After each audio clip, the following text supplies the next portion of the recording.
Welcome back to another video. Of course, once again, it is that time of the week. We're going to be talking about how you can edit a photo in Photoshop using a Wacom tablet. It's Tutorial Tuesday. Welcome back to Tutorial Tuesday, where each and every Tuesday we bring a brand new fresh photography tutorial. This week, of course, is no different. And as you can probably see, I'm joined by a special guest, Dave Mallows, who is a photography retoucher, a Wacom ambassador. Thanks for joining us, Dave. No problem. Dave is going to talk through how he uses a Wacom pen tablet, so in this case the Intuos Pro. Intuos Pro Medium. To edit photos in Photoshop. So absolutely, take it away, Dave. So we're using the Wacom instead of a mouse. Wacom have been around a long time. When I used to work in photography studios and labs going way back, and I'd go around and see these guys with these big tablets and think, what on earth is that?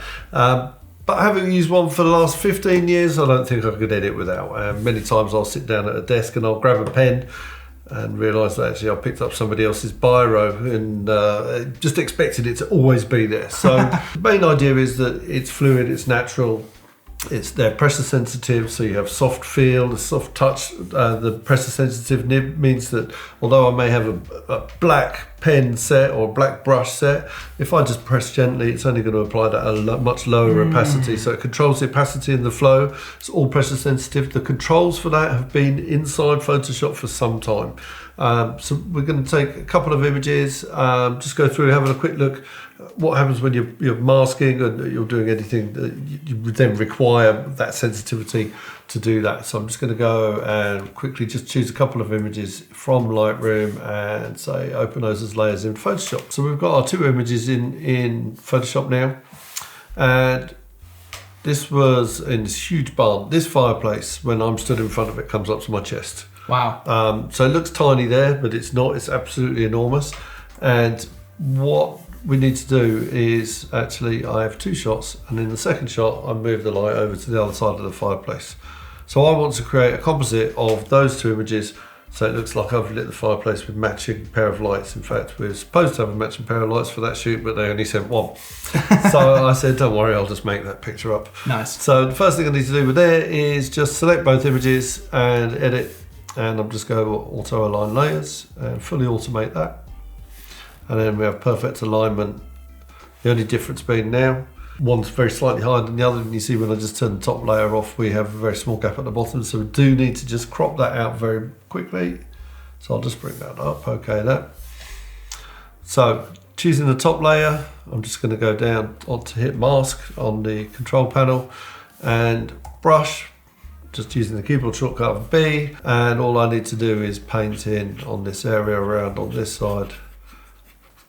And very quickly and very easily, I've added in that second light. Awesome. Really quick, really simple, but much more fluid and much easier than it would be trying to do that with a mouse. So you got more control, right? When you absolutely got more control. I mean, we all learn to write with a pen from a very, very early age. You've got really fine control and dexterity in your fingertips. You think you're moving that with your fingertips in a very small area very accurately. Yeah. Whereas a mouse is a wrist motion, a wrist and shoulder motion actually, because you wrist left and right and use your shoulders to go upwards and down on the screen. Yeah. Backwards and forwards.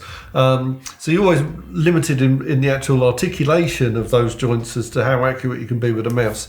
With the pen, of course, it's so much more refined, so much more refined. So at the top, in Photoshop, you have two controls which control both the flow and the opacity of a pen. So if I just turn those on, and we take this image back in the history, to crop, let me go back and just add a mask on there. Now I've turned those two on, if I paint gently, you'll see that it's bringing that light through. Yeah. But it's not just swapped the front image for the back image, and that's because I'm now controlling how hard I'm applying that actual brush. And you'll see just on the channel on the right hand side there, it's a very, very light grey in colour. Whereas if I press very hard and let go, you'll see how much darker that's gone, and that allows that to come through. So that just allows me to paint very, very fine detail. And Sometimes you don't want the entire thing to come through if you're doing a blend. Sure. You want it to blend smoothly into the original image underneath. So controlling that opacity gives you the ability to handle that really quickly, really nicely, nice and smooth, very, very fluid. So, because I guess you could apply that with all kinds of things, like the dodging and burning. Dodging, burning. Again, you might want it more specifically in one area than another. So really good example of where that's really useful. If you've got an image in Photoshop that you take in to filters and you go into the camera raw filter and you've got an adjustment brush, you can make a huge adjustment and you have total control over how much that's been applied by how hard you actually press on the Wacom itself. So I could say plus a stop, but actually painted, I'm only going plus 0.1, 0.2 of a stop or a third of a stop just by controlling it very lightly. So if you've got mixed lighting in an image, you can just make one adjustment brush and do multiple levels of that one adjustment. So it's like having multiple adjustments, but you still only actually got one. That's awesome. Remember, if you're doing camera raw as a filter, convert for smart filters because it's re-editable if you need to go back. So do you think control is a big part of what makes it great to edit like this with the pen and the tablet? Yeah, absolutely. And I think doing tasks like that is just so much easier with that level of control that you get with the pen. I mean, even I've edited video using the tablet as well, because you can zip along your timeline, put cut points in, program your buttons for cut and ripple, and so you can actually program them on there, and you can go ahead and edit video in almost exactly the same. Remember, you've got your express keys on the side here. If you go into the Wacom Desktop Center, which is the control software for the Wacom devices, you can make these buttons application specific. So you can have a general setting, and I could have it just does everything. I could make it Photoshop specific.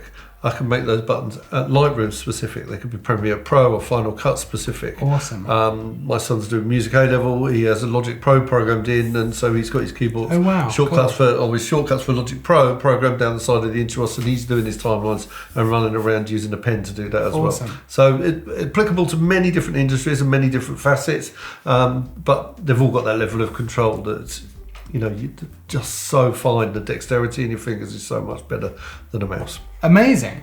Well, thank you so much for talking that through with us. No problem. You can check out all the links for things like the Intuos Pro by checking out the links in the description. You can go see the price, the spec, all that kind of fun stuff. Otherwise, we've got new content all the time, so make sure to subscribe and, of course, like the video if you enjoyed it as well. So all that's left for me to say, apart from, of course, thanks very much, Dave. Thanks for having me.